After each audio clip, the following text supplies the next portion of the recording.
Un chemin usé, couvert de poussière et de marques, serpentait jusqu'à une paire de grilles en fer qui semblaient avoir abandonné tout espoir il y a des années. Au sommet, Académie Oak Ridge était inscrit en lettres dorées pâlies, un titre élégant qui s'accrochait à son dernier vestige de gloire. Derrière cette entrée, quelque chose se tramait, quelque chose de audacieux, de vivant. Elias Thorne, un garçon aux bottes crottées de boue et au tempérament bouillonnant, allait bientôt se retrouver dans une bataille qu'il n'avait pas cherchée. Comment un outsider turbulent peut-il bouleverser un nid de riches arrogants et de col raides? Patience, vous allez voir. Avant de commencer l'histoire, dites-moi dans les commentaires de quelle ville vous regardez cette vidéo. Si tout est prêt, alors commençons. Cette vieille route abîmée, tout en poussière et en creux, menait à ces grilles rouillées par le temps. Derrière elle, dans des couloirs de pierre ébréchés qui renvoyaient chaque bruit en écho, Elias Thorne était sur le point de vivre le pire moment de sa jeune vie. Il n'appartenait pas à ce monde, loin de là. Il venait d'une petite ferme isolée au-delà des limites de la ville, un endroit où la terre lui était plus familière que n'importe quel banc d'école. Intégrer Oak Ridge avait été une chance inouïe, un rêve fou que sa famille osait à peine croire réalisable. Mais pour les élèves riches et prétentieux qui dominaient cet établissement, il n'était qu'un intrus, un moins que rien qui n'avait pas sa place dans leur univers rutilant. Tout a explosé un jour en cours d'histoire. Madame Eleanor Vance, une professeure renommée que tout le monde respectait, mais redoutait un peu, l'a singled out parmi les autres. Elle l'a fait se lever devant la classe, alors que la leçon portait sur une ancienne famille prestigieuse, son ascension fulgurante et sa chute tragique. Madame Vance l'a fixée, avec un sourire narquois, comme si elle anticipait déjà sa réponse. « Alors, Elias, a-t-elle dit, sa voix froide et tranchante comme une lame, « explique-moi ce qui a permis à cette famille de s'élever. » Il a hésité, nerveux, cherchant ses mots. « Eh bien, ils ont bien travaillé leur terre.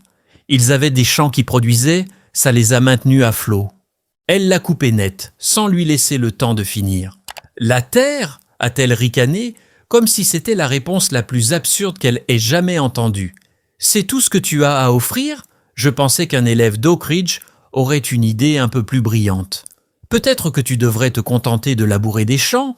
Elias, cet endroit n'est pas fait pour les garçons comme toi. » La salle a éclaté de rires moqueurs, tous ces visages satisfaits se gaussant de lui. Elias a senti la chaleur lui monter aux joues, mais il n'a pas baissé les yeux. « Je disais juste ce que je pensais », a-t-il marmonné, tenant bon malgré la honte. « Ce que tu penses », a-t-elle rétorqué, le ton chargé de mépris. « N'a pas sa place ici, sors de mon cours, et ne reviens pas en rampant. » Il a quitté la pièce, le cœur battant comme s'il venait de prendre un coup. Le couloir lui a semblé interminable, alors qu'il luttait pour ne pas craquer, clignant des yeux pour retenir ses larmes. Oak Ridge, ce n'était pas juste un rêve, c'était tout ce que ses parents avaient sacrifié pour lui offrir une chance. Et voilà que tout s'effondrait, ne lui laissant que le bruit de ses bottes résonnant sur le sol dallé. Mais le lendemain, quelque chose d'incroyable s'est produit dans la cour d'Oak Ridge. Un hélicoptère gigantesque a surgi du ciel, ses pales rugissantes soulevant un nuage de poussière, avant de se poser en plein milieu du terrain. De l'appareil est descendu Arthur Thorne, le grand-père d'Elias, avec une assurance qui imposait le respect. Arthur n'était pas un simple fermier des campagnes. C'était un homme puissant, l'un des plus riches de la ville, à la tête d'une entreprise agricole si vaste que le budget d'Oak Ridge semblait dérisoire en comparaison. Il a traversé l'école d'un pas décidé, ses bottes claquant sur le sol, et s'est dirigé tout droit vers le bureau de Madame Vance.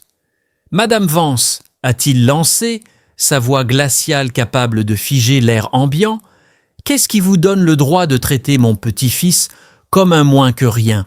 Elle a bafouillé, déstabilisée. « Monsieur Thorne, je ne faisais que maintenir les standards de l'école, rien de plus. »« Des standards ?»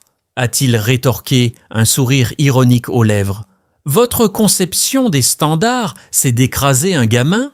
Elias est ici parce qu'il est solide et intelligent. Pas grâce à des gens comme vous qui se croient au-dessus de tout. » Il a sorti un chèque de sa veste et l'a posé sur le bureau avec des involtures. Voici 2 fois le budget annuel de cette école. Si vous touchez encore à un cheveu d'Elias, je fais fermer cet endroit avant que vous puissiez dire un mot.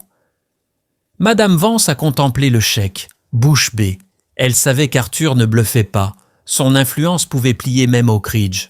« J'ai compris, monsieur Thorne », a-t-elle fini par dire, la voix tremblante. « Je vais m'excuser auprès d'Elias. » Arthur a appelé Elias et l'a enveloppé dans une étreinte chaleureuse. « Mon garçon, » a-t-il dit, la voix empreinte de fierté, « tu n'imagines pas à quel point je suis fier de toi. Cet endroit a besoin de gens comme toi, honnêtes et travailleurs. » Elias a levé les yeux vers lui, reconnaissant. « Merci, grand-père. Tout ce que je veux, c'est qu'il me respecte. »« Le respect, Elias, » a répondu Arthur en hochant la tête. « Ça ne se donne pas, ça se gagne. Et toi, tu l'as sacrément bien gagné. » Quand Elias est revenu à Oak Ridge, il était différent. Il marchait le menton assuré. Madame Vance s'est excusée devant toute la classe, le regardant avec une sincérité nouvelle, comme s'il valait enfin quelque chose à ses yeux. Les autres élèves ont commencé à changer aussi. Leur regard n'était plus moqueur, mais curieux, voire admiratif. Elias est resté et a prospéré. Il est devenu l'un des meilleurs élèves d'Oak Ridge, et son histoire a résonné dans les murs de pierre, touchant tous ceux qui l'entendaient. Une leçon s'est imposée. Le respect ne vient pas de la richesse ou d'un nom, mais du courage et de l'authenticité, des qualités qu'Elias possédait en abondance. Pourtant, tout n'était pas rose. Certaines familles fortunées, piliers d'Oak Ridge depuis des générations, ont mal pris l'intervention d'Arthur, y voyant un affront vulgaire. Mais Elias n'en avait cure. Il excellait, puisant dans ce que la ferme lui avait appris. La patience des saisons, l'effort constant. Arthur a proposé un jardin communautaire sur un terrain oublié de l'école, un lieu où riches et pauvres pourraient retravailler ensemble, apprendre l'agriculture durable. Les avis ont divergé. Certains y ont vu une idée brillante, d'autres un déshonneur pour Oak Ridge. Elias, lui, s'est lancé à fond, plantant des graines et unissant ces 2 mondes. Le jardin a fleuri, attirant même les sceptiques. Les barrières entre élèves se sont effacées, remplacées par des rires et des échanges. Madame Vance, d'abord réticente, a vu ses élèves changer. Ils s'écoutaient, grandissaient. Elias était devenu une force tranquille.